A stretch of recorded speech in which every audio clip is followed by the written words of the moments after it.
Here's the song that we'd like to do for all the younger set of people, the teenagers and what have you. This one's called Vacation's Over.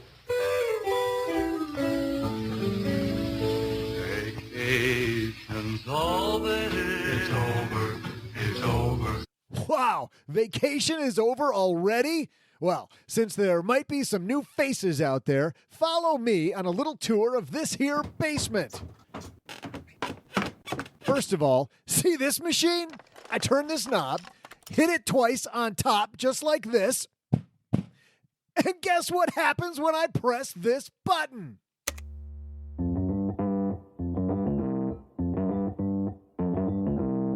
Live from Joe's mom's basement, it's the Stacking Benjamin Show.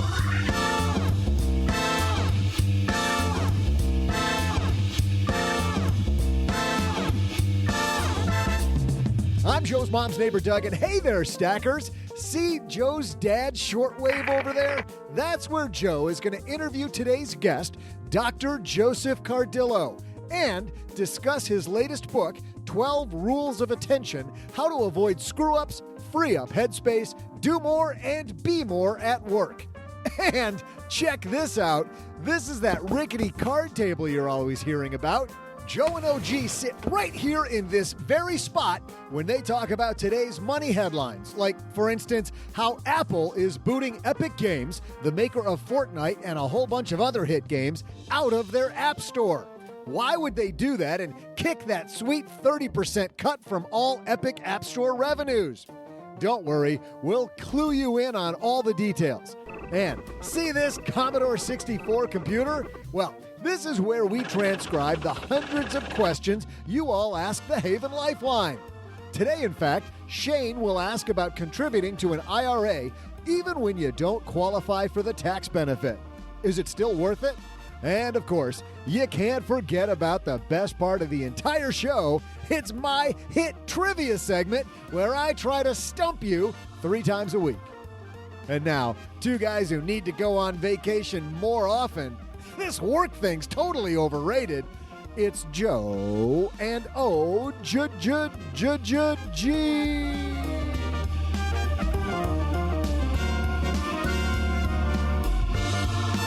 It's so underrated. This is my favorite day, the day that we come back for a fresh 8 weeks. Hey, everybody, welcome back to the Stacking Benjamin Show. I am Joe Saul-Sehy, Average Joe Money on Twitter, and across the card table, I'll limber up and ready to start not just a brand new week, but a brand new 8 weeks.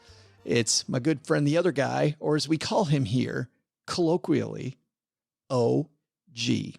I am filing this day under protest, as obviously today's Labor Day and also should still be a vacation. How did we not get an extra few days here? Like, it's built into the system. Somebody messed this up. We got to talk to somebody. Stop looking at me like that. It's not my fault. Who's the calendar? Who's the person in charge of the calendar? It is. Nah, it's okay. It's okay. We've had a whole week off. Hey, it's everybody. Time to work. Yeah, everybody else plays, but we're here hard at work. That's just the way it works, OG. That's right. We are grinding this thing out for. It's a late Labor Day. That's the problem. It's usually for the first 2 or 3 days, and now it's the 7th. And frankly, the celebration is warranted, and people work hard. But is it really a holiday? Like, come on, we've been stuck in our house for how long now? Is it truly? Are there such thing as holidays? The holiday is the day when you get to go back to the office. Please let me go back. The good news is you don't need to go back to the office to find great help for your project. Big thanks to Fiverr for supporting Stacking Benjamins. How about that one, huh? We've been off a week and I didn't lose it. I still got it. You still got it. It's so easy to find freelance talent for your business or product. Don't waste any more time. Get 10% off and the service you deserve because you're a stacker by going to fiverr.com and use code SB. It's fiverr.com, code SB. We got a great show today. Joseph Cardillo going to kick this thing off talking about work, how to get more done at work, be more productive, or at the very least, make it so on those Zoom calls, your boss stops giving you that weird eye every time that they call on you. My Zoom name is Reconnecting. I need to steal that one. I've seen 5,000 memes. I haven't seen that one yet. Yeah, where you make the screen black and you put the GIF in there of like the spinning thing that says reconnecting, ... Just go take a nap. That's great. Well, don't nap on this show because we've got some great headlines and then Dr. Joe Cardillo. So let's fire up the engines, guys, and kick off another 8 weeks. Hello, darlings. And now it's time for your favorite part of the show, our Stacking Benjamin's headlines. Our first headline comes to us from Bored Panda. You could, yeah, I love it. We kick off our 8 weeks with a site that I go to when I'm bored to tears. Boredpanda.com. Brittany Spears breaks silence, tells court she wants her dad removed from being her conservator of 12 years. I'm sure you may have seen this headline, OG. I definitely keep up with Brittany Spears. This is written by Lucia Adamate and Alona Biante. Brittany continues the legal battle to claim back the control of her life and fortune she hasn't had for the past 12 years. It all started back in 2008 after the pop singer went through several mental breakdowns, and the court put her estate, financial, and personal assets under the conservatorship of her father and a lawyer. Today, though, Brittany stands strong and is no longer willing to give her dad the power to control her life. She has now asked a California court to end her father's role as a conservator, and according to the court papers, her lawyer, Samuel D. Ingram III, said Brittany is strongly opposed to James continuing as sole conservator of her estate. Instead, she prefers a qualified corporate fiduciary to manage the business affairs of her estate. In fact, since this came out, OG, Brittany's sister has also applied to be part of the new conservatorship and has also requested that they move the money from wherever it is. They didn't talk about where the money was, but move the money to Fidelity, which to me, by the way, if you're talking about moving your money to a place like Fidelity, makes me wonder if Brittany started questioning some of the stuff going on with her cash. It seems like it would already be at a place like a Vanguard, Fidelity, T. Rowe Price, TIA, you know what I mean? It would already be at some big name, professionally managed spot. Yeah, well, it probably is, I would think. I mean, it's not in Dad's safe, it's hopefully not in Dad's like stockpile account. Like, I'll just throw it in with mine, I guess maybe. But, most of the big custodians, I think all of them, I suppose, have a corporate trustee department. And that's a good place for a backup. We use corporate trustees as a backup for estate planning. When you've got your person listed or your people listed on your estate plan that you want to have be the trustees of your money. And if for whatever reason they're not around or they don't want to be it, we've got that already designed in advance. So you don't have to go through and do this. Now it's a little different because Brittany Spears is still living, but nevertheless, it's still a good idea to have a secondary trustee or a contingent trustee for your own personal stuff.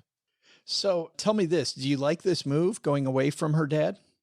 Well, I don't know. I don't know the details of it. It's assuming that everything was kind of on the up and up as it relates to his behavior, then all it is to me is probably somebody who understands that Brittany's got $25 million and the Fidelity rep down the street was like, I'm going after that. I can get that here at Fidelity, and I'm going to get my bonus on that or whatever. If Brittany's dad was doing something incorrectly or below board or not fulfilling the duties to which that he was supposed to, then it's obviously a really good thing. But you can still keep the money where it is and fire the trustee. Yeah. You don't have to move it from Schwab and move it to Fidelity because you changed trustees. That's right. Unless you're using the Fidelity corporate trustee. There's two sides to every argument here. One thing that I like about a family trustee is that the family member knows you. But I also, like you said, having the corporate backup is always good. I, though, on the other hand, OG, have seen the corporate trustee only, which, by the way, we did an Instagram poll on our Instagram page to see what people thought. And most people, over 90% of the respondents said that this should move to a corporate trustee. Corporate trustee can run amok if you don't have a check and balance. I mean, yeah, well, everybody thinks it's great, but I've seen probably more issues with corporate trustees than with people trustees. There's a very famous story here in Texas, in Dallas in particular, about the widow of, I think he was the former CEO of American Airlines or something, some, very well-known family here in the Dallas area. And they had the corporate trustee of a bank and a big bank, but it was a huge amount of money. I mean, it wasn't $15 million. It was like $800 million. Wow. I think I remember us talking about this back in the early days of the show, like 7 or 8 years ago, didn't we? We probably did, yeah, because this was a really big story. And the long and the short of it was that the trustees, the people in charge of it, figured out a way to effectively lock everybody out of any decision making and also getting any of the money. So here's this widow who's been left $800 million, who got evicted from her house because she couldn't make the mortgage payment. Because the trustee was just hoarding the money. The trustee, well, that and part of their plan, according to the courts, was to pit one side of the family against the other. And when you have all that discrepancy, then there's the lawyer stuff that gets involved, and then nobody does anything for years and years and years. And that was part of their plan, according to the courts. So it took a long time for this person to remove herself from it. The other thing you have to be concerned with the corporate side of things is that you're not going to likely have the same relationship. You're not going to have likely the same person or people in charge all the time because, just like any other sort of business, corporations change over their personnel. You may not be able to have your money invested in the way in which you're accustomed or in the way in which you would like it to be invested, because corporate trustees have a different philosophy, generally speaking, on how to invest money. And that philosophy is never lose a penny. Now, we all know that loss is different than temporary market declines, but the average consumer sees their investment account go from $1 million to $800,000 in March. They say, well, I lost $200,000. Corporate trustees are likely trying to make sure that you never see that. So that insinuates that your money is going to be invested very conservatively. And of course, if you've got $800 million, you can invest as conservatively as you want. If you've got 2 million and you're trying to take care of 2 generations moving forward, you need some market returns in there. So it's not always the best thing that you can come up with, but it's better than nothing. And I think it's a great idea to have as a secondary backup. For ours, I'll tell you real quickly, we have like a hybrid of this. For our trustees, for our estate plan, we've got young kids, and ours are 3 people. And it's like from an investment standpoint, kind of like an investment committee. All 3 people have vested interests in it, but all 3 are not going to necessarily agree. And so to us, that seems like the easiest way to make sure that there's some checks and balances in there, that one person doesn't say, well, Alex needs to have a Ferrari, he's 18. And hopefully the other 2 go, no, a used Toyota will be fine. You know what I mean? Like that's what that's designed for, is so that there's a little bit of extra checks and balances in there. All 3 people that we trust and that we think would do a fine job independently, but just another layer of protection there. Was this just retaliation again for not inviting you to game night? Is that what that is? Because apparently I missed my invitation to be on that committee. So. Oh yeah. Yeah. You were 4th. Then that was just a weird thing. I'll try not to take it personally. I don't trust your investment decision making. When I took the winnings I made on XM radio and invested that into Sirius stock, that doesn't reek of somebody who knows what they're doing. We all have great stories of our sandbox money, and then we all have stories like you also. Trust me, Marissa Mayer is awesome. Yahoo will never go down. I didn't say Yahoo will never go down. Oh, that's right. You said it will only go up. My bad. Look at what happened when they spun off their Alibaba money. Cha-ching. I don't even know. I'm just big. I don't pay attention, so it's hard for me. Big stuff. Yeah, you pay attention. That was the only example that I had. Just enough to take a pot shot. The second headline here is while we're going over big stuff, let's go from Brittany Spears to video games. How about that? What a great way to kick off our 8 weeks. For people who don't follow video games, there's this big game called Fortnite, which is run by a company called Epic Games. Well, news a few weeks ago, Apple kicked Fortnite off of the App Store, which immediately, of course, triggered a lawsuit from Epic demanding that they let them back on. Apple responded, by the way, that saying that Epic was trying to get special treatment. What they were doing, OG, was that Fortnite is a free game to play, which meant that when it comes to revenue sharing, Apple was getting nothing. And then Epic was telling people that all these in-game things that you buy, You can buy it through the App Store if you want, but you'll pay a lot less for it if you go around Apple and instead buy the stuff on Epic's own site. So Epic was cutting Apple out of revenue streams on this huge game. So Apple gave them the boot, saying that that's against their terms of service. So Epic Games, though, last week just won a temporary restraining order. This piece, by the way, is from The Verge, written by Russell Brandom, Sean Hollister, and Jay Peters. Epic Games just won a temporary restraining order against Apple, at least in part. Effective immediately, Apple can't retaliate against the company by terminating the developer account used to support the company's Unreal Engine. So, and most of the games out there are made with Unreal, and Epic was about to lose a crap load of money if Apple pulled Unreal out for Epic Games not following protocol. But in the same ruling, Judge Yvonne Gonzalez Rogers decided that Apple will not be required to bring Fortnite, which it had banned after Epic added an in-app payment system in violation of Apple's rules, back to the App Store. The court finds that with respect to Epic Games' motion as to its games, including Fortnite, Epic Games has not yet demonstrated irreparable harm. The current predicament appears of its own making, Rogers wrote, saying that Epic strategically chose to breach its agreements with Apple and thus disturb the status quo. So you got two things going on here. You got the big platform where all this stuff happens, taking these huge cuts, OG, these monster cuts in the game, when ostensibly, besides provide the platform, Apple did nothing. And I believe for a lot of these agreements, they're taking 30%.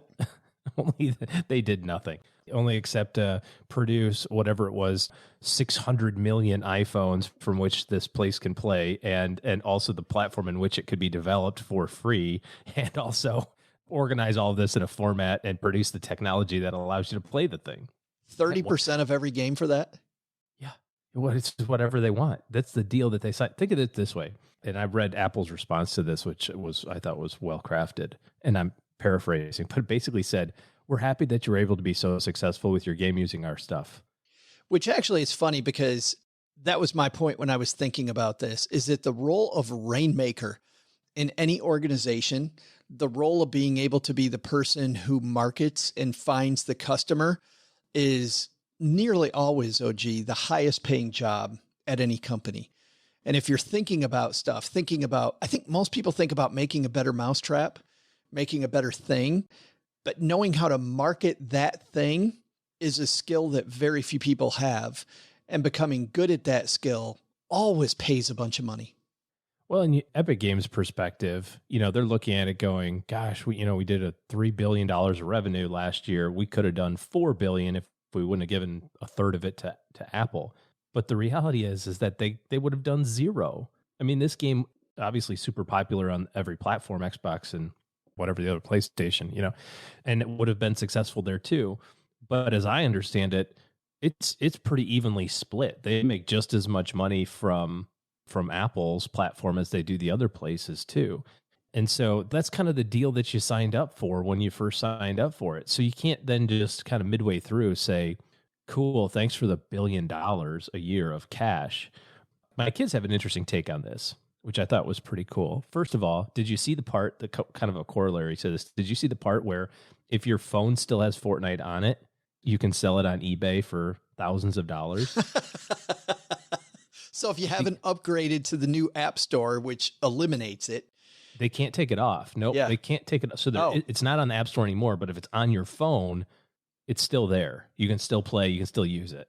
So people are selling their iPhones on eBay with Fortnite installed for thousands of dollars. I don't know if any sales are happening, but that's what they're being offered. My kids were like, I'm selling my iPhone. I'm like, yep. I said, listen, if you $10,000 for your iPhone, I'm game, man.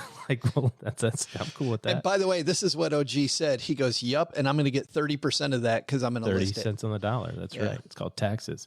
But the kids had an interesting take on that. They said, Dad, Fortnite's going down. They're just not, it's not as popular as it was 3 years ago. Then the boys said, this is just their way of keeping the money about the same. And if you read the stuff that Epic Games has come out with kind of ahead of this, basically this dude who runs it, or at least runs the Fortnite side of it, sent the email to Tim Cook at 2 a.m. It's almost like he had a drunken tirade. at 2 a.m, like, this is ridiculous, and we're this is what we're doing, and there's nothing you can do to stop us. And can you imagine like Tim Cook waking up and being like, oh, I got an email. Oh, it's from Bill over at Epic Games. What does it say? Up yours, Tim. We're taking the cash. You think Tim just was like, okay, we'll see how that works out for you, buddy. You know, like. Well, but there also has to be a point when you might be able to renegotiate. And Epic Games has become so big now that they now have their own platform. You know, people that play games on their computer, EA has their own platform. Origin, I believe it's called.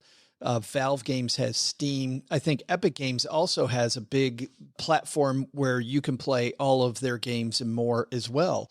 And I'm wondering if Epic Games thought that they were big enough that they could use this as a first shot to renegotiate their deal.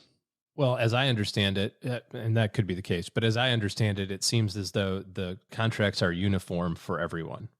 Apple just gets their cut. It's regardless of how much or how small or how big your business actually is. They just get a cut. And I think last year I read that Fortnite brought in like $3 billion worth of in-game purchases or whatever throughout all the platforms.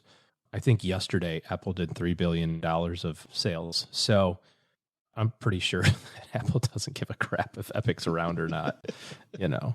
Are you saying they might be okay? Yeah. I mean, I get it. If you want to try to renegotiate, but to blatantly, and I'm glad that the judge saw it this way, basically to blatantly redo your game so that it takes that payment system off of the Apple side and puts it on your side and clearly violating the terms of the agreement. Yeah, you deserve to get banned.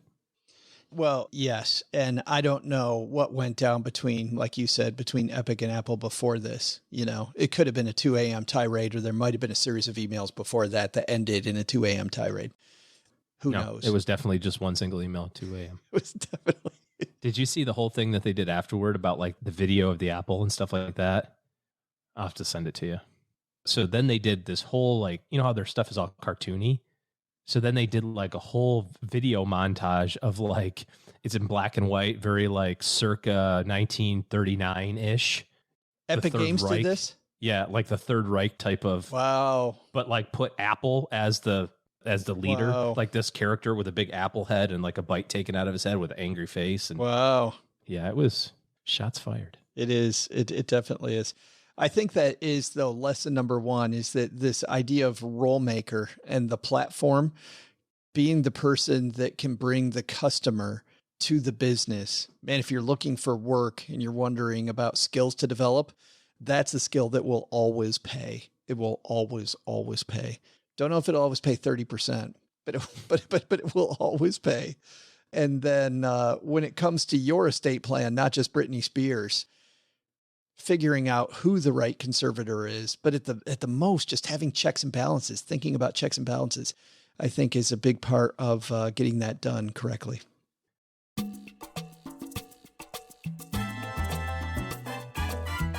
don't see these very often. Do you remember the political cartoons? They used to be in the newspapers and stuff. Yeah, they still have them.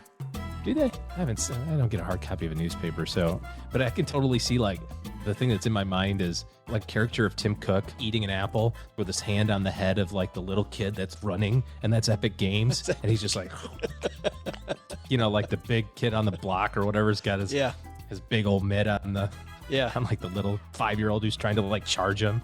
But does Tim Cook look a little bullyish in that piece? I think he looks like filthy rich in it. Like he's wearing a cape and a crown. It's like Scrooge McDuck. Somebody make that for us. SteckyBenjamins.com. We'll post it as a political cartoon on our site, since we don't do politics. The one and only. Yeah. Well, we'll call it business cartoon, not a political, because that's not really political. Just a business cartoon. Time for me to go call Dr. Joseph Cardillo on my dad's shortwave. He's a national leader in holistic healthcare.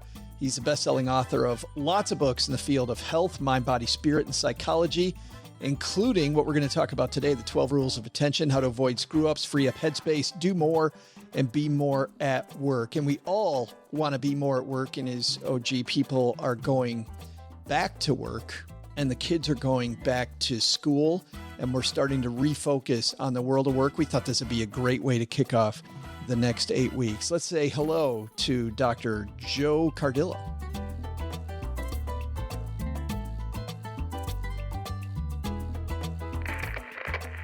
And joining us on My Dad's Shortwave Radio, it's Dr. Joe Cardillo. How are you, man?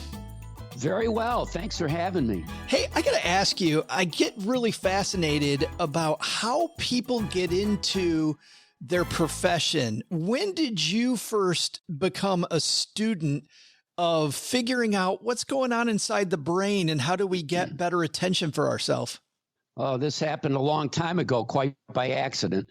I started actually very young, not in any sophisticated way, I'll tell you that. I started with studying martial arts when I was a very young boy. And I think my parents thought it would be a good way to discipline me. So I started with that. And I got interested right away, in that whole idea of Eastern thought and particularly meditation and mindfulness and things like that, but at a very, in a very adolescent way. And so there was a university not too far from where I lived, and they had a meditation chapel. And so I would go there and I would, try to figure this thing out. As a very young man, and that got me interested in how the mind can affect the body. And then I kind of stayed with that interest as I continued my own practices into adulthood. And I realized at some point that, this idea of being able to control what happens to us with our mind is a real possibility and can be done. And then later, I realized that you could use the body to control the mind. And that made a big, huge difference for me, because sometimes when our mind is, let's just say you're feeling blah, you don't feel like you have enough energy to do whatever it is that you're involved in, you can use the body to affect your mind, and you can wake your mind up with your body. And we've all experienced that in even simple ways, like taking a walk when we're feeling kind of bummed out. We take a walk and we suddenly just feel better. So those kind of relationships got me very interested in this. And here we are 7 books later with the 12 rules of attention.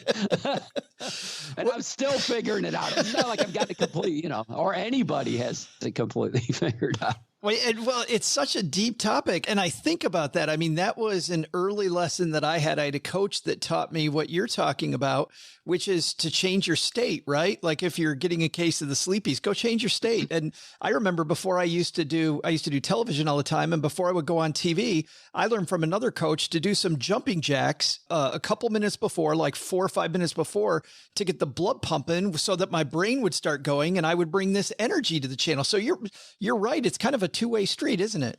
Absolutely. And for me, one of the things that I enjoyed so much was realizing that when we get ourselves into a state of flow, like many athletes feel, or musicians, or anybody, even when we're reading a book, we can transfer that beautiful mindset into the next task. And wouldn't it be wonderful to bring that into work?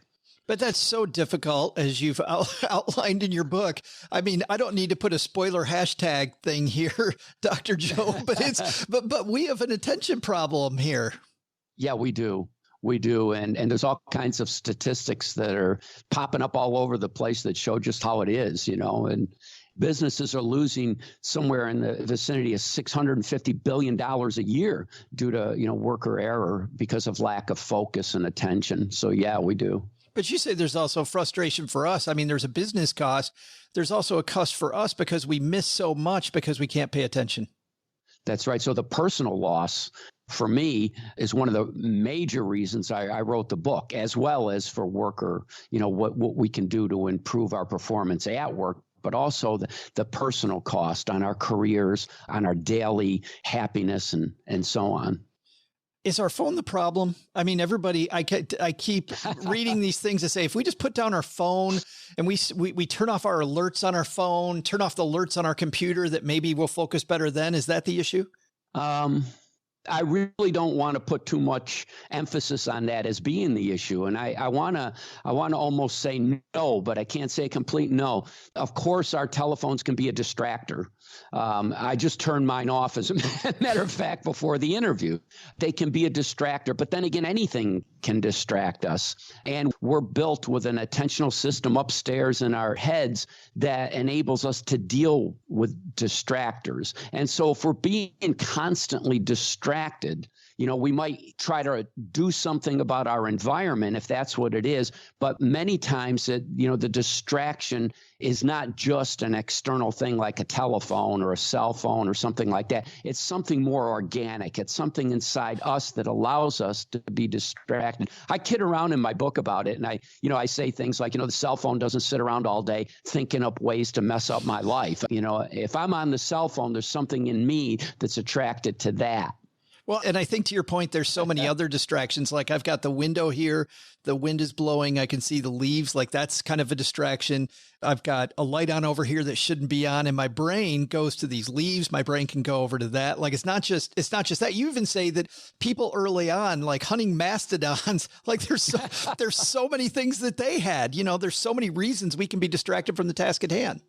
Yeah, I mean, wherever we are, we're so overwhelmed with detail that distraction is just part of the human condition. And so we need to be able to access our focus in order to turn that off.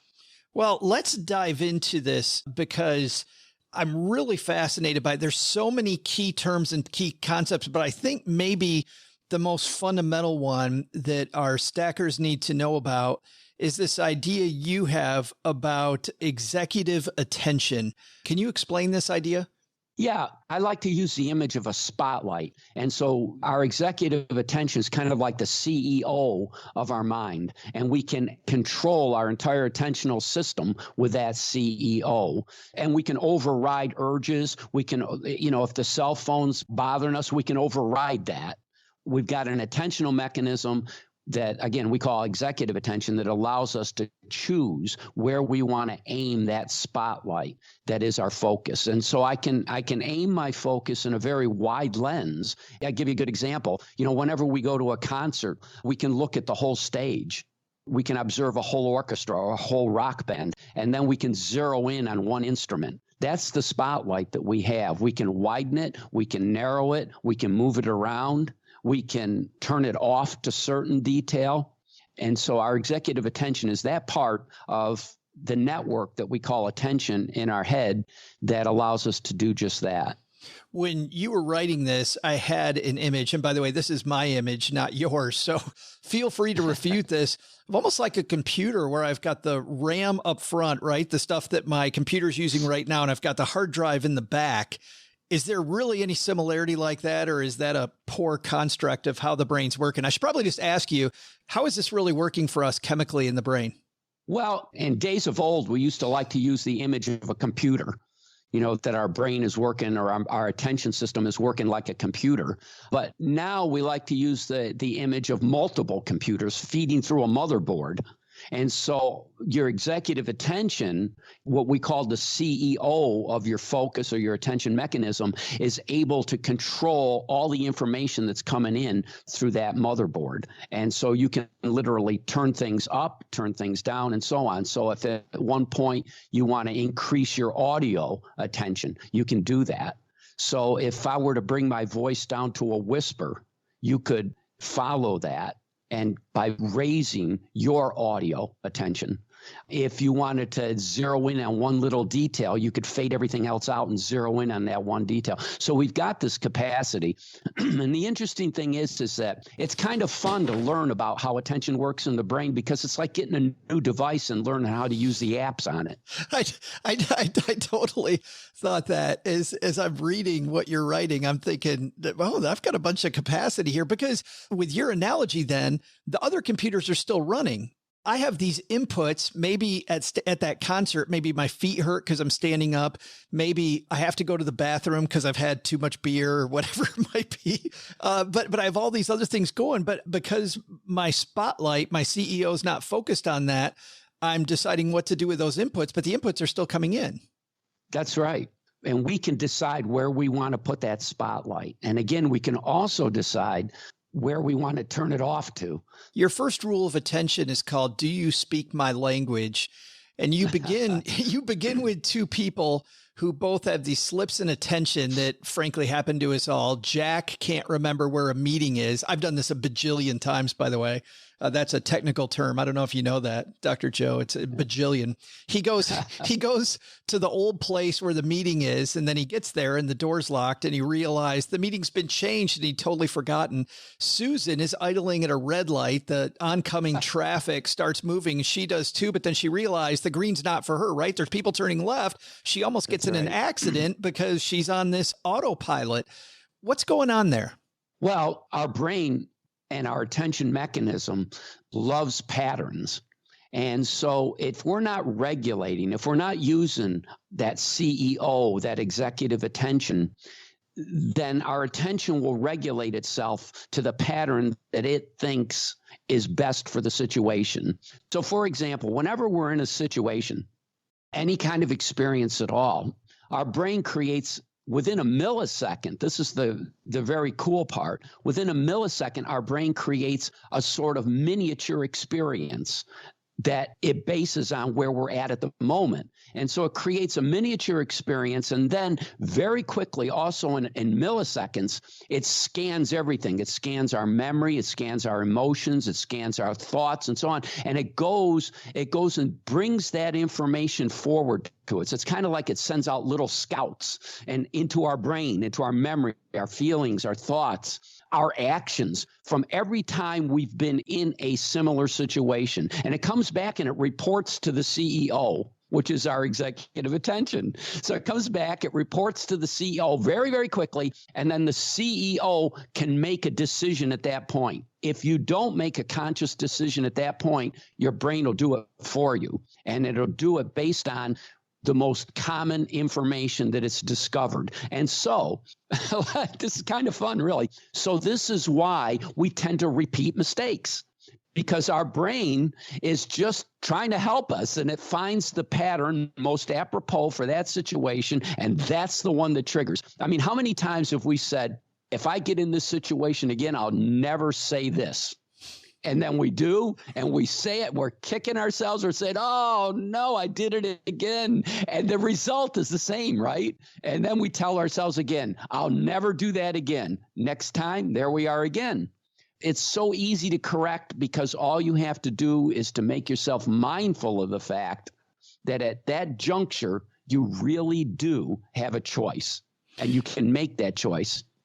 Well, and that brings up it brings up a couple powerful things. I mean, the first thing is the power of the fact that your brain likes repetition. And I'm guessing this is the power of habit, right? Of your brain liking repetition. So if you can train your brain through repetition, how to act in those areas where your CEO's busy.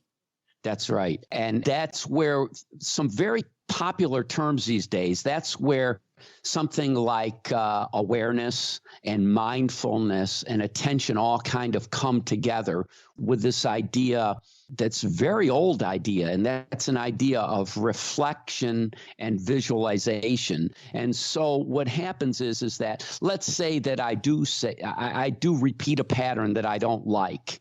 Instead of just telling myself, I'll never do that again, because if you do that, you know what? You're going to do it again. For sure, you're going to do it again. But one thing that we can do is we can use our awareness, which is part of our attention. We can use mindfulness, and then we can use our focus. And let me give you a way that you can do that. Once you become aware of something, that you do something, if you reflect on it, you've got to do this a couple of times. If you just do it once, it really won't work much. Training your focus is not like taking a pharmaceutical, where when we take a pharmaceutical, we expect it to work. Within 20 minutes, it's kicked in, or even sooner, and you're going to get the full blast of that particular pharmaceutical right then and there.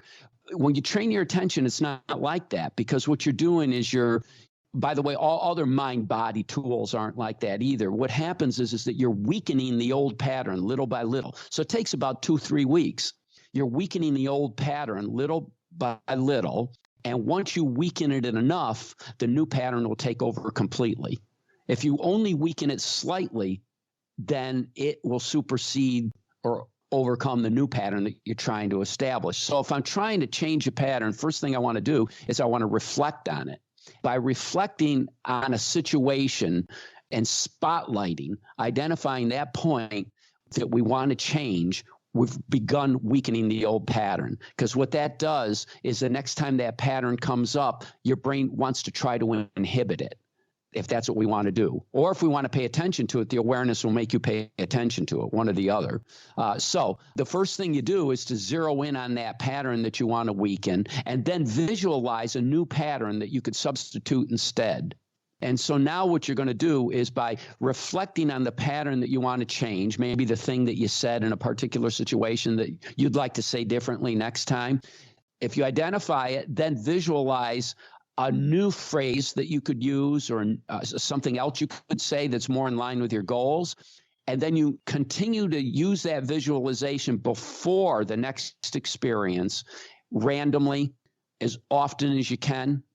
When that situation pops up in real time, that's where your attention will go. It will go to where you're training your brain to go, because you've weakened the old pattern, you've given it a new pattern, and you've been paying constant attention to that new pattern. In other words, you've developed a new habit in your mind, and it'll kick in real time.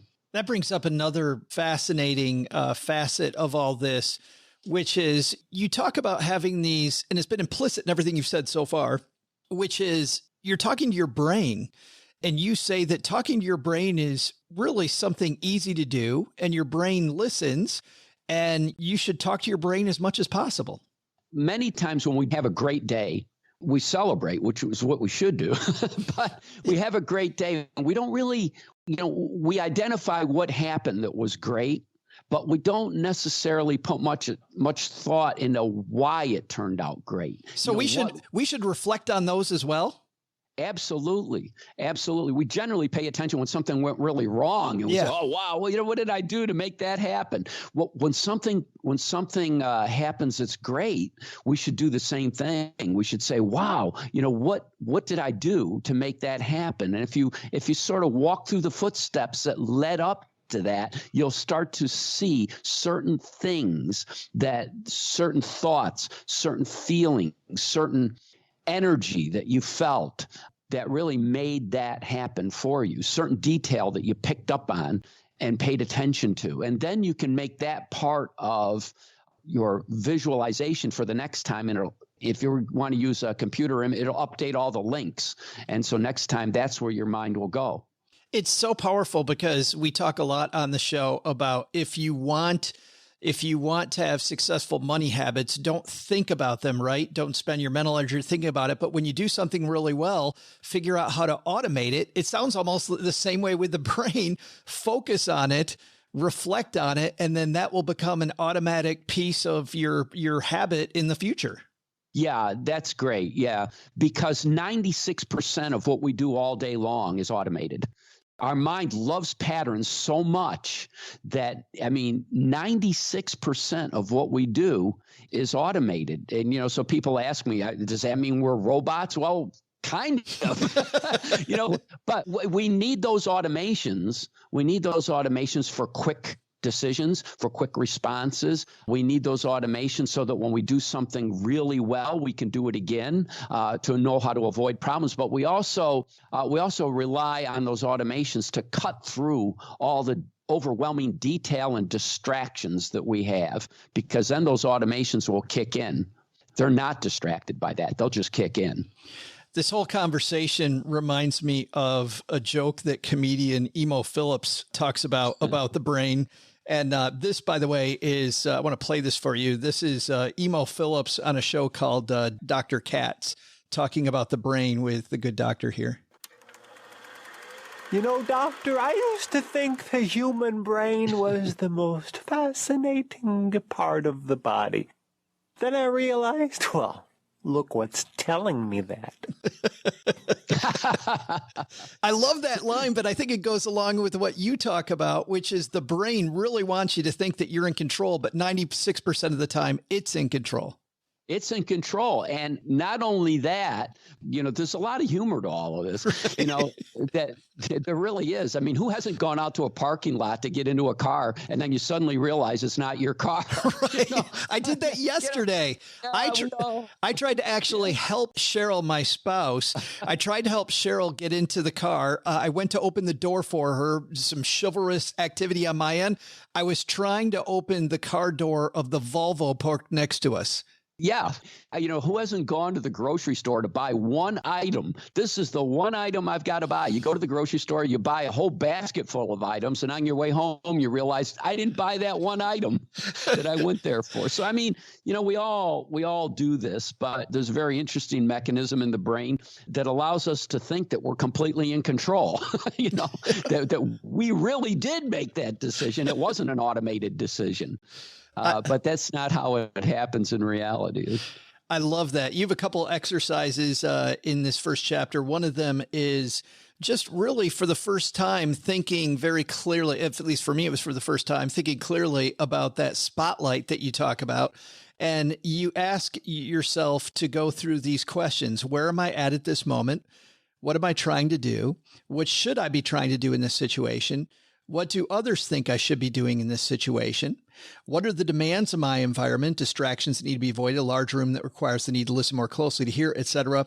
What have I done in similar situations in the past?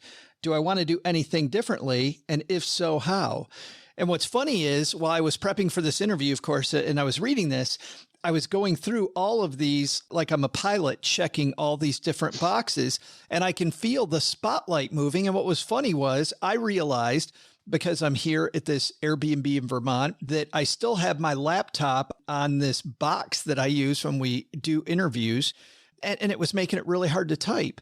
I knew that beforehand, but until I shone the spotlight on it, I didn't really think about it. And as I shone the spotlight on all these different areas you asked me about, I can see the effect of doing it. So I just encourage people to do that, to kind of get a feel for what you're talking about here.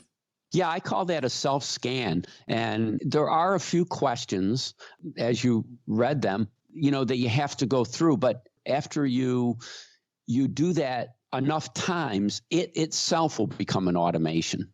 Yeah, and that's the beauty of once you know how the attention system works, you can make your own automations so that your mind will, in a millisecond, go to where it needs to be, at least where you want it to be, where that CEO wants it to be, based on really good information input from you, and you can connect it right to your goal. And you can really change very quickly the way your mind works in situations, particularly the most important situations. I got to tell you, this has been some very super helpful time, and just thinking about how we can form a habit and shining that spotlight in the right place. The book is called The 12 Rules of Attention. We went through the first one. There's 11 more that build on that. How to avoid screw ups, free up headspace, do more, and be more at work. I'm assuming the book's available everywhere. Everywhere, and on Amazon and all the .coms. Awesome. And how do people reach you too? You have a website, right, that people can go to as well?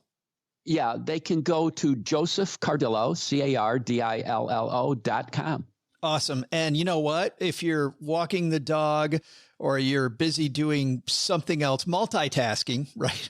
like if you're half distracted, we will share the links on our show notes at stackingbenjamins.com. Dr. Joe, thanks for joining us, man. I really appreciate it. Thank you so much. Great show. Thank you. Hey, Stackers, I'm Joe's mom's neighbor, Doug, and I'm sure now that you've made it through the first half of the show, you finally realized that I'm the de facto ringleader of this ragtag bunch. Well, I'm glad Dr. Joseph Cardillo stopped by, because what he said just clicked so perfectly. What a message. Focus on what matters. Duh. It's so obvious. Why didn't I just do that before? In fact, I took some notes. Instead of just sticking my money in index funds and forgetting about it, from now on, I'm going to focus my investments and get some of those mad gains. I've been researching on my brokerage account, and I think I might have found my winner stock. Check it out. It's called the Southern Corporation of Agricultural Machinery Company. And it's doing nothing but going right up, skyrocketing. Seriously, as far as my research indicates, this company does absolutely nothing, but the stock just keeps going up. Before I tell you about my strategery to win big in stocks, let's get to today's trivia. Question is, on this date in 1822, Brazil declared its independence. So the question is, what country did it declare independence from? I'll be back faster than you can day trade some penny stocks. Hey, let's talk about finding freelance talent for your business or project, because sometimes a business needs to quickly pivot in order to meet a goal. In fact, OG, we are working on a new project here, and we're starting to look for voice talent for this. I think it's pretty funny new thing that we're working on. But if you have to pivot, maybe an unexpected obstacle occurs, making it impossible to meet your deadline with the size of your current team. So where do we go when we're looking for on-demand talent? How much will it cost? How can we be certain they'll deliver? Well, finding the right freelancer can be time-consuming, frustrating, and expensive. Fiverr's platform helps keep businesses moving with a network of trusted freelance talent. What I love about the vocal work that we get is that I can hear samples, so I know what I'm getting ahead of time. I can also read reviews ahead of time that tell me how they've worked with other people. I can also see how many different people they've worked with, so I know if I'm giving an opportunity to somebody just starting out in the platform or if I'm working with a seasoned professional. And depending on the scope of the work that we're doing, sometimes we'll hire one and another time we'll hire the opposite end of the spectrum. But it's not just about vocal talent. It is for all different types of things. Whether you're somebody who's looking for graphic design, copywriting, web programming, film editing, if you need a freelancer, you'll find it on Fiverr. Sellers have worked with some of the most influential brands in the world, including Stacking Benjamins. Nice ad lib. Like how I ended that sentence. Finding talent for your project's never been easier. Review seller ratings, buyer feedback, and select the right freelancer based on your budget. Check out Fiverr.com today, and you're going to get 10% off your first order because you're a stacker by using our code SB. It's so easy. Find all the digital services you need in one place at Fiverr.com. Code SB. Again, that's Fiverr.com, code SB. Hey, trivia fans, I'm Joe's mom's neighbor, Doug, and I've officially done it. I went all in. I just focused on what matters most, big returns, and went all in, some double leveraged options on my gold mine of a company, the Southern Corporation of Agricultural Machinery. I just put in the ticker symbol SCAM, and bam! This thing only needs to go up like 10% today, and if it does, I'm going to be so rich. This stock's about to blow the top right off. And when it does, drinks on me. Yeah, you heard that right. Drinks are on me, people. That's not anything you'd ever hear from Joe and OG, but then again, they don't have the supreme level of focus that Dr. Cardillo and I do that helps them spot opportunities like SCAM. Guess I never said that out loud before. Well, no worries. It's going to be just fine. Okay, I got to get back and watch this stock soar. But before I do, let's get back to today's trivia. The question was, on this date in 1822, Brazil declared its independence. So the question is, what country did it declare its independence from? Seeing that the language spoken in Brazil is Portuguese, this should be pretty obvious that they declared independence from that tiny country of Portugal. But like me, Brazil isn't letting anyone pin them down. I gotta go get rich. See ya! Nice job, OG, with the Portugal. Good work. Kind of easy.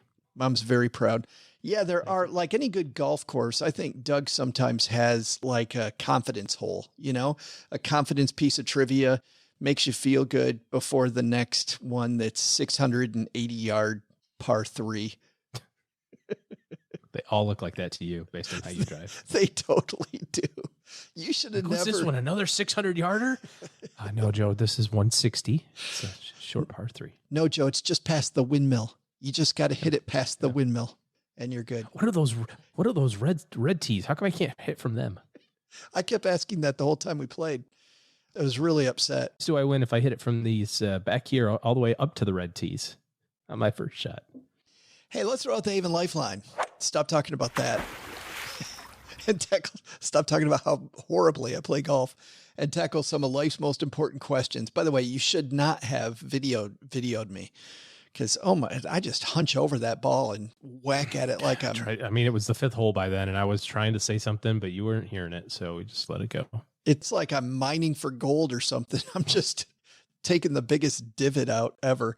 Our friends at Haven Life Insurance Agency put what you value first. Pars and birdies, greens and fairways. It actually says your loved ones in your time, but what's better than loved ones? I like playing golf with my loved ones. Yeah, absolutely. By the way, she was out playing you. She was playing better than you were the day we played. I agree. Yep. Yes. So I got a lesson. That's why they've made buying quality term life insurance actually simple. You head to stackingbenjamins.com/Haven Life now to get a free quote. Application. It's simple. It's online. You get an instant coverage decision, of course, instead of going down to Joe's Life Insurance and Body Shop and getting your cheap quote. This is backed by a company, OG, that's 160 years old, Mass Mutual, so you know they're going to be around when you need them. Today, we're going to throw out the lifeline to Sean. Say hi, Sean. Hey, Joe and OG. It's your other listener checking in. I was doing my taxes this year, and I got a pop-up from TurboTax stating that because I already contributed to my 401k, there is no tax benefit from my IRA. Does that mean since I'm not getting a tax advantage now, and I'm putting the money in post-tax, that when I go to withdraw it, it won't be taxed? I make too much to contribute to a Roth IRA. I know, good problem to have. Is there any reason I should keep contributing to the IRA or just move everything over to my Vanguard taxable account? I promise not to learn anything, and you could tell Gertrude that my shirt size is like my bank account, XXL. Thanks for that question, Sean. And congratulations, by the way, on making enough that you can't contribute to Roth. That's a good thing. But OG, he may have a problem coming if he doesn't move pretty darn quick. Well, a couple of things I thought of. Number one, he said, should I just move it to my brokerage account? Well, no, you can't do that because it's an IRA. You just don't get the tax benefits of the IRA in terms of the deduction. And I think the other clarification it's important to note is it's also if you have access to a workplace plan. So even if you say, well, I don't want to do my 401k, I want to do an IRA instead. Just merely having access to it excludes you from the tax benefits. How they catch that, I don't know, but that's how it is. So any contributions that you make to an IRA that are not tax deductible are what are called after-tax contributions. So you don't get any benefit on your current tax year for that $6,000 deposit or whatever the number was. But the money still grows tax deferred, and it's still partially taxable when you withdraw it. So and it's still subject to all the same 59.5 rules and 70.5 rules and all that sort of stuff. The problem is now is you have to keep track of how much of that is your basis over the next however many years you decide to do that or have done it, and or as it relates to your taxes, because when you go to take the money out in retirement, you're going to have to say, here's how much it was my contribution so as to not get double taxed. The way around this, by the way, what most people do is put that money in that non-deductible IRA and then convert it to a Roth IRA. So you mentioned you're to make too much money to do a Roth. This might be an option, but it's only an option if you don't have other IRAs. So if you have a SEP IRA or an IRA from an old job and that sort of stuff, now it gets really complicated. So you can put money in the IRA, not get a tax deduction in the current year. You can keep doing that. No big deal. But you also have to keep track of how much you've contributed over your lifetime so that when it comes time to withdraw that, whether you do it as a conversion this year or you do it as a distribution when you're 74, you know how much you're supposed to get taxed on. Yeah, the big danger here is to leave it as an after-tax contribution, especially if you're mixing it with an account where everything else is pre-tax, because, that will create a tracking nightmare that will last your entire life. Well, yeah, I mean, and you're supposed to keep track of your after-tax contributions, I should say your non-deductible contributions on a separate form on your taxes every year anyways. So if you're not doing that, you're doing yourself a disservice anyway. If you're going to have two IRAs, one is, let's say an accumulation of old 401ks and that sort of thing. And then one is this one where you want to contribute money to every every year, even though you don't get a tax deduction.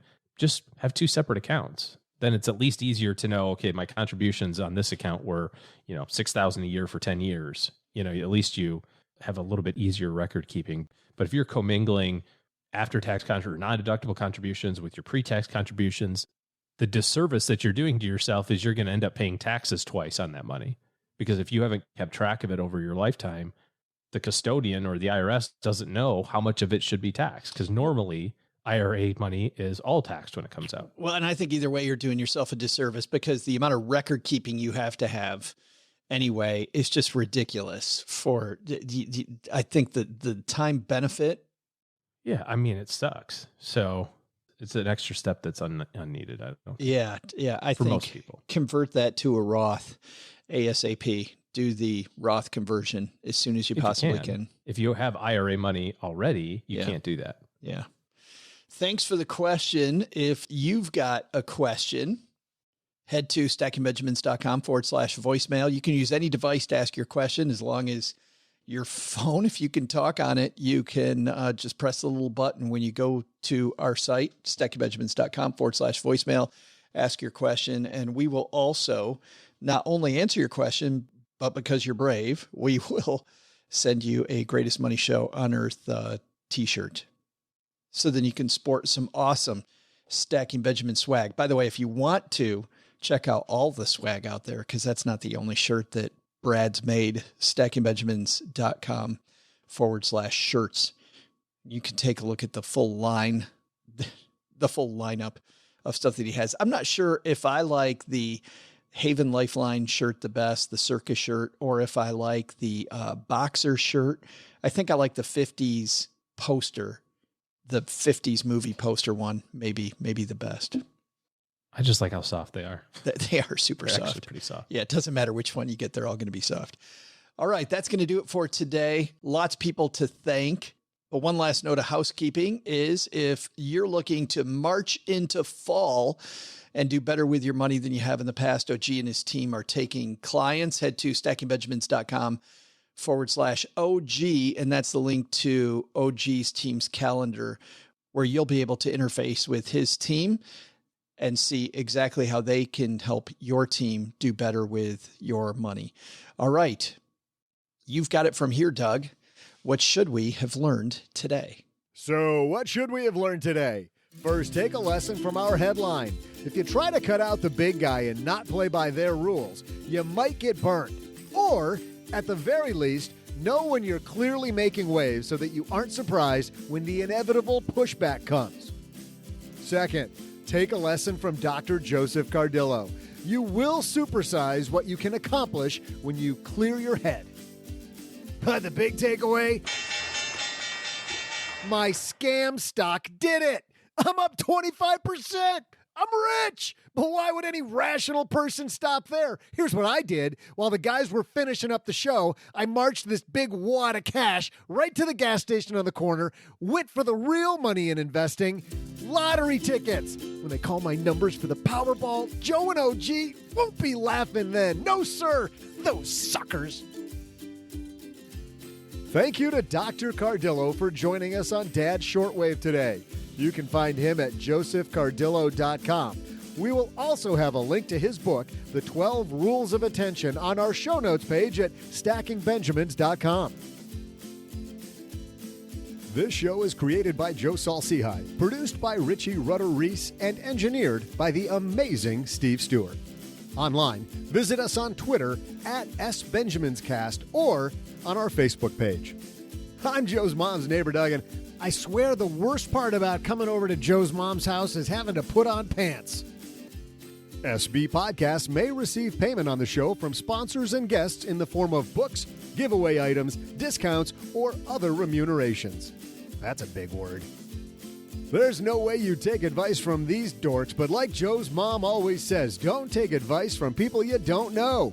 This show is for entertainment purposes only, and before making any financial decisions, consult with a real financial advisor. Big thanks to Jennifer, who works at the Quickie Mart down on the corner, for selling me what's sure to be the Powerball winner. I know what that eye roll means, Jennifer. We both know. Let's be clear. I'm not splitting what's sure to be my huge winnings with you.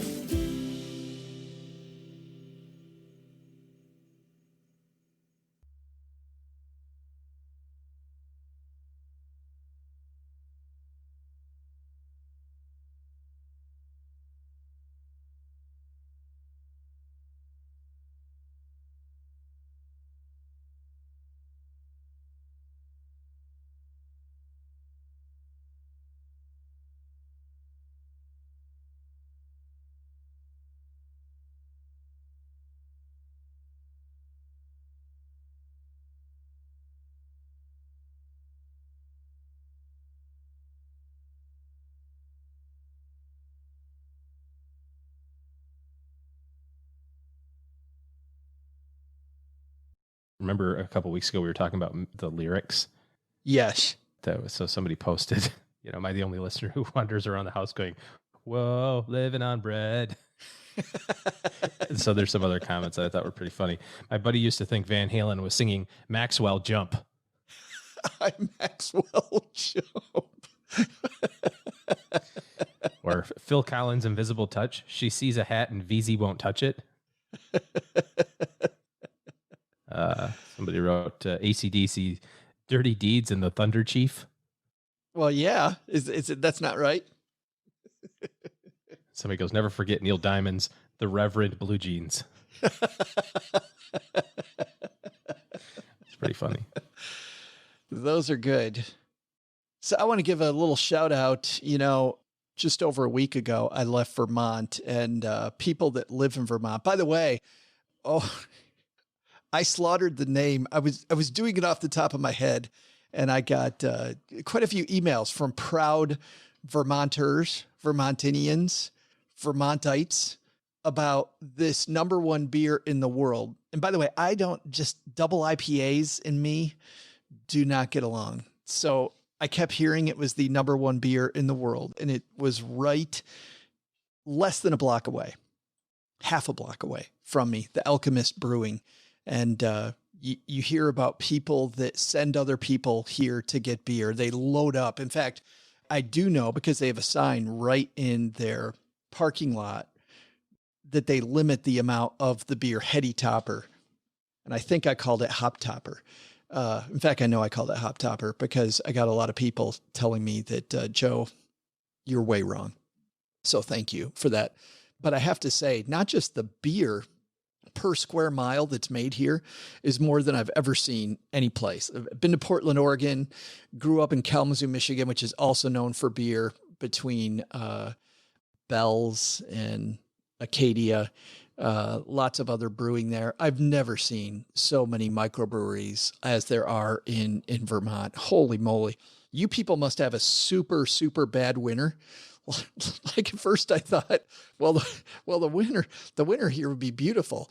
But with all the alcohol all over the place, I'm thinking it's the only way to make it through if you live in Vermont. But just beautiful. The amount of hiking I've done, the different parts of the state that I visited. If you ever have a chance to come to Vermont. And then we had some friends in New Hampshire tell me that I was on the heavily taxed side of the cool border. Like I have to spend more time over in New Hampshire, where apparently people are taxed a heck of a lot less. And they have the beautiful White Mountains. By the way, of course, this area is my favorite, OG, because in Vermont, when I was there, I was in the middle of the Green Mountains. New Hampshire has the White Mountains. So of course, green and white, maybe my favorite place on earth. Interesting. Tell us more. Where do they have the Maize and Blue Mountains? Yeah. There are usually just put that right on the Michigan State field. I don't know. They put the Maize and Blue right on Michigan State's field. Is that what you're saying? It's such a letdown that there's just no, there's a little bit of college football supposedly going to happen, but so depressing. It's too soon. Yeah. Agreed. But anyway, Vermont, kick-ass state. Back on the road again. A little Alabama in the tape deck, in the 8-track.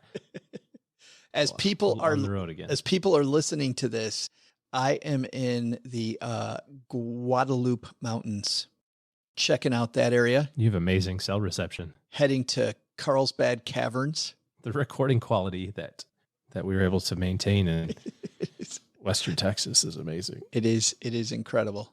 On my way to Palm Springs and California, where I've heard I'm going to spend a month on the surface of the sun, which is going to be great. By the way, so just one more thing. Cheryl is having this, and I know it's not polite to talk about people's ages, but she's having a milestone birthday. So we'll just say that. So she's I having. thought you were going to say a mental breakdown, but that would also jive with the milestone birthday. But yeah, And probably shouldn't say that on air either, even if she was, which would correlate to living with me, by the way. yes, I get that. Indeed. Mental breakdown, living with Joe. But Surprised it took this long. her goal is to see all the national parks. And on this trip, we're going to get six national parks. But on her birthday, just the way that the tour worked out, this milestone birthday, we're going to be visiting Death Valley. And There you go. we've said that we're going to take, she probably won't wear black the entire day, but we thought we'd dress her in black next to the sign and happy birthday, Cheryl. All right, so that's a good idea. Should be fun. That's at Classic. the end of the month, where hopefully at the end of the month in Death Valley, it's only 127. So we'll They see. just set the record the other day. I know. I Did you saw hear that? that? I saw that. Again, we just had the trivia question Yeah. like a month ago. Yeah. And And we broke it. But yeah, so that'll it's gonna be a little hot. that'll be the end of the month. And I think we'll try to be out there at like 8 a.m. I think you'll find it's pretty hot at 8 a.m. I think in the desert also. I suggest 4 a.m. Oh, perfect. Thanks. Hey, you want to come join us? It looks the same.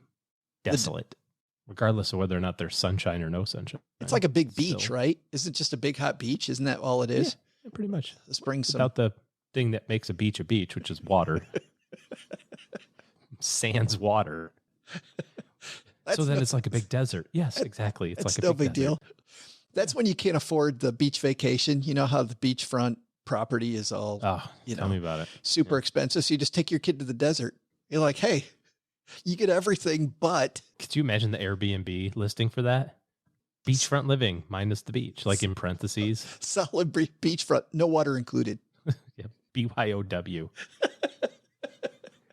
Bring your own water. Set up a little kiddie pool with Speaking water. of, make sure you do bring a lot of water because I understand it can get hot there. So, Yes, and if your car So, breaks down, could be a problem. Yep.